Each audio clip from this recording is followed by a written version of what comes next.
What's good, everybody? My name is Antonio Hardy, and welcome to the first video on my channel. I've been doing consulting since high school. I started with a few of my teachers, then when I went to college, helped a few of my teachers, classmates, etc., and it became a full-blown business after I left college. Now, I personally feel like I've been sent on this earth to help people actualize their ideas and bring them to life. And that just drew me to consulting because I can help multiple people just by spreading my knowledge, my experience, and giving them just an inch of clarity that can actually take someone from being confused for years to then growing and building a successful business. And I built this channel just so I can do that for more people versus just doing it for one or two clients every single day. So the first video I thought would be great to do to get us started is to do a Reddit video. I went around Reddit on different subreddits looking for people asking for help. And of course I responded, but I thought it'd be great for me to bring those conversations here to you guys. Let's get to the first post. I'm gonna be reading off my phone here, but I'll have it shown up for you guys somewhere. All three of these posts are on the How to Entrepreneur subreddit. I'll leave the link to each one of these threads so you guys can read my response as well as read a lot of the other responses that I've given to folks. So maybe those responses help you more than the ones I've chosen for this video. So this one comes from Hustle Hard 1234. All right. Hustle Hard says, seeking guidance, willing to put in hard work to achieve financial freedom, parentheses, feedback on my new Etsy shop, appreciated. I don't know how to connect with people who have achieved significant success financially. I'm not saying it's easy, but I'm willing to make difficult decisions and I'm committed to giving it my all. If anyone could guide me or offer advice to help me achieve financial freedom, I would be incredibly grateful. Currently, I'm focusing on Etsy. I've included the link below if you'd like to check it out. Any comments or suggestions on improving my shop and what I'm starting to sell will be greatly appreciated. After reading this, I went to go take a look at his Etsy shop. I wanted to have it up on the screen for you guys, but it looks like, I don't know, it's because of me, changed his Etsy shop and it's not the same thing as before. I'm just going to describe for you guys what was on his Etsy shop, and I'm going to tell you some of the advice I gave him based on his comment on Reddit. His Etsy shop was basically just a bunch of resume templates, pretty generic to be honest with you, and he was selling them for roughly around £2 to £4. I thought this was interesting because he was asking for two things in his post. Number one, he was asking for some financial advice on how he can grow financially through his business practices or anything else he wants to do, as well as he wanted some advice and some suggestions when it comes to his Etsy page. The biggest issue I saw was if you're looking for financial freedom, but your main focus right now is this Etsy, selling £2 to £4 resume templates are just not going to cut it. It's not going to move the needle large enough for you to see a difference. I'm going to read to you guys what I said to him, and I'm going to break down why I said what I said. If your goal is meaningful passive income, I'd focus on products people are willing to pay more for rather than adding more £2 to £4 products. It's much easier to reach your income goals when customers are paying $10 plus per sale. I'd also build around something you already know well. You're more likely to create a product that generally solves a problem and stands out. Basically, what I said to him in the comment section was if he's looking to reach his goal of financial freedom or even just making a bit extra money every single month, starting at £2 to £4 is not going to move the needle. What he needs to do is that he needs to focus on selling products that's actually going to generate more income per sale versus having to sell 100 resume templates for £2 versus you selling 50 resume templates for about £10 each. To make it even more attractive to the buyer, I suggested if his goal was financial freedom, that he sells bundles. So including cover letter templates, including different type of resume templates with different designs, etc., that will be a bit more attractive to a buyer for $10 a sale. He's actually doing more work selling a lot of items for a small amount of money versus a small amount of items for a lot more amount of money. In business, it always looks a little bit more attractive to lower your prices because your idea is that you'll get more sales because you're at the lower spectrum of cost. But what that does is add more stress for you. It puts you in a position in which you're having to sell so much product just to see a bit more money coming in versus you selling 50 items for double the amount that you're currently setting it at. So going from $4 to $8 and then selling 50, you'll be able to get to your goal quicker and have some left over. I would also suggest that maybe he take a second look at what he's selling. Think about something that really excites you. Think about something that actually gets you moving and going and growing. And I don't mean it has to be a passion or something that you're super obsessed about, but I mean something that you can actually put your focus and energy into and then build around that. Because then your value grows depending on your attachment to the work that you're doing. If he's just selling resume templates, I can't imagine him being super excited to turn that into a business that would then financially keep him stable. Just know that if you're going to raise your prices, just make sure the price that you raise it to matches the value in which your service delivers. In that way, both you, your client, or your customer won't feel cheated throughout the process because you're able to be fairly compensated for the work you're putting in, and then the client or customer, they know they got something worth their investment. So now let's get to the second post. Hi, everyone. I'm in the early stages of building a consulting business and would love to hear from those who started from scratch. How did you get your first few paying clients? What worked best in the beginning? Networking, referrals, LinkedIn outreach, etc. Do you offer any free installations to build credibility, trust? Looking back, what's one piece of advice you'd give yourself when starting out? And she asks us a bunch of more questions after that. Now, I said quite a bit, and I'm just really just going to sum up a lot of what I said. And then again, I'm putting in the description the link to a lot of these threads so you guys can just read them for yourself. I mentioned to her, I started off in high school. I've been doing this for a while, and I have had a lot of ups and downs with trying to figure out how to navigate relationships and build trust with a lot of my clients or potential clients. And a lot of the mistakes that I made was really just around trusting people just a bit too much, right? And maybe not trusting people, but believing that other people had your best interest in mind um, versus their own, right? And let me explain. Something that gets a lot of business owners that I've seen in a lot of trouble is contracts. Contracts, it's a lot, man, and it's something that you kind of have to fall off your bike a few times to fully grasp how important a contract is and the language that goes into a contract, and then having a lawyer to go look through it so that everyone is properly protected, but most of all, you are properly protected. And as a consultant, as well as in any other business, but to go directly to what she's mentioning, as a consultant, I've had many situations where I've had clients who either have been super late on payments or just didn't pay at all. And in some areas and later in my career, I've been able to, work through that. But there was plenty of times in the beginning where I was starting out trying to get going, trying to make some money. And I've had some clients who I thought were very faithful and really excited for these projects, didn't pay me. I felt very, very vindicated and like, hey, you should pay me, you should pay me. And they pull up the contract and they say, hey, look, in section blah, blah, blah, you said X, Y, and Z. And there's plenty of times I've been left with, my hand on my head. It's like, how did I miss that? Why did I put that in a contract? Or there's many times where I didn't have a contract at all because it was a handshake deal.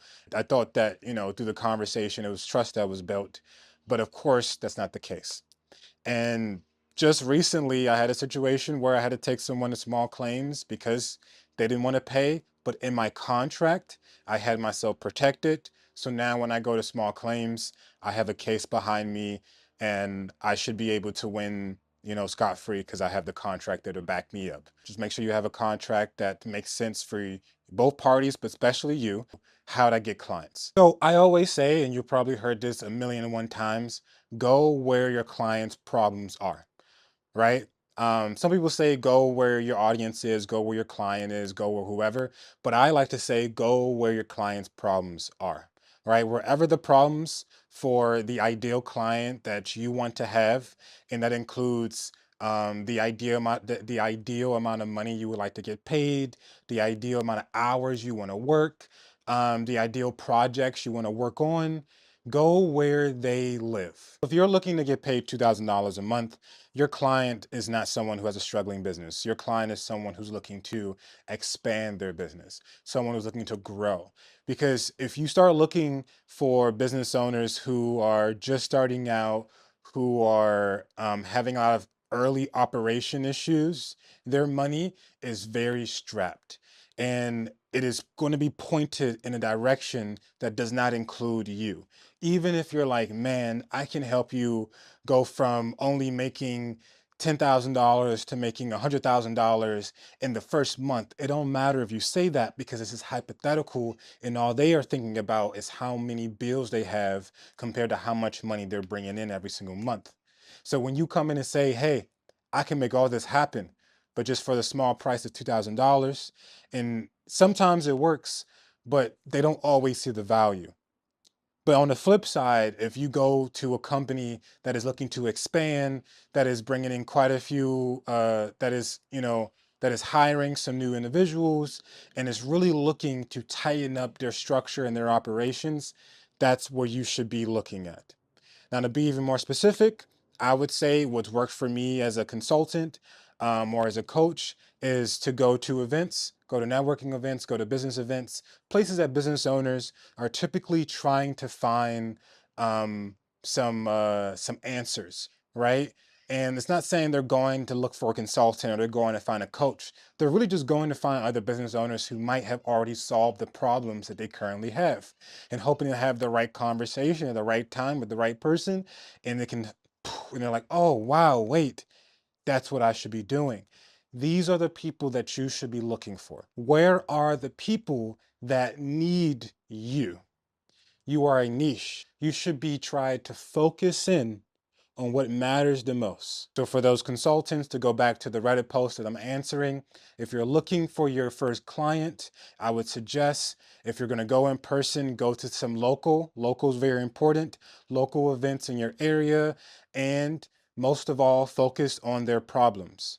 Right? I'm not going to get too deep into that because that'd be another video for specifically consultants, but make sure you focus on their problems and then solve their problems. Don't come at them as if, oh, hi, I'm a consultant. I'm here to save the day. No, hi, I'm a person that's just inquiring about your business and wanting to get to know you better. And I'm going to slip in some advice. And then you're going to ask me, oh my goodness, what do you do? And then you tell them. And then now it seems like it's something that's more organic versus you trying to sell to them. People don't want to be sold to. They would rather be blindsided. Let's be honest. They would rather be blindsided. Referrals are really important. Referrals, keeping it general for everyone. Referrals helps everybody. Word of mouth is the best marketing tool out there, period. It beats ads. It beats guerrilla marketing. It beats anything, whatever. Facebook, whatever. Word of mouth is better because it's the rule of reciprocity. It's from the positioning of, hey, I already have trust in this person. You should trust them too. So any client you get in the future, you should always ask them, hey, do you know anyone else that might possibly need my services? That's the best way to get through the gate because that allows you to avoid a lot of the, cold emails, cold calls, reaching out to people so you can go right to the nitty gritty. You can possibly get some information from that friend about the problems that their friend is currently having. I'm going to go to our last post because I will keep talking about that for a long time. It's one of my favorite topics, which is just like how you can better help people. I feel like everyone should be a consultant at one point in their life because they have so much experience that only they have the perspective to speak on. And a lot of people feel like their experience isn't worth 2 cents. I disagree because no one has lived the life that you have lived. So if you just find a way to explain it in the language that other people can understand, I think you're golden, man. I think you're golden. Last one. Have you ever felt excited to start a small business, but also overwhelmed by everything you need to figure out? I feel like everyone might be in this bubble. That's exactly where I am right now. Starting a business sounds exciting. The reality is that there are so many decisions, budgets, product, website, marketing, customers, where to focus first. I'm learning that I don't need everything to be perfect from day one. I just need to start, test, listen, and improve step by step. For other business owners, what's one thing you wish you knew when you first got started? This is what I said. And this is funny enough, as you guys subscribe and I drop more videos and you get to know me, the word clarity will come up so much because clarity is the difference between someone being stuck on an idea for 10 years and getting started tomorrow, right? And all that can happen through just one conversation. So this is what I said there. One thing I wish I knew early, clarity comes from customers, not planning. I spent too much time trying to get the website offer and strategy just right before talking to enough people. In reality, your first version will be wrong, and that's the point. If I had to restart, I'd do this sooner. Talk to potential customers immediately, sell a simple version of anything I offer, watch what people actually respond to, right? Not what my assumptions are, because assumptions can make you think that you know right better than the customer, but that isn't actually the case. Um, Everything else, branding, funnels, scaling gets much easier once you've seen real buyer behavior. You must start messy, learn fast, and adjust weekly. Just get started. And even more importantly, talk to the people you want to service. What's the point of you doing what you do if you don't know what people want from you?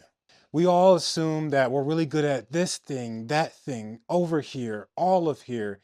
We think that we're amazing. We have to then show that value to other people. Whether you're a chef showing your ability to cook, or you're a consultant like myself showing my ability to service and give clarity, or you're a construction worker showing your ability to build something, or an architect, etc.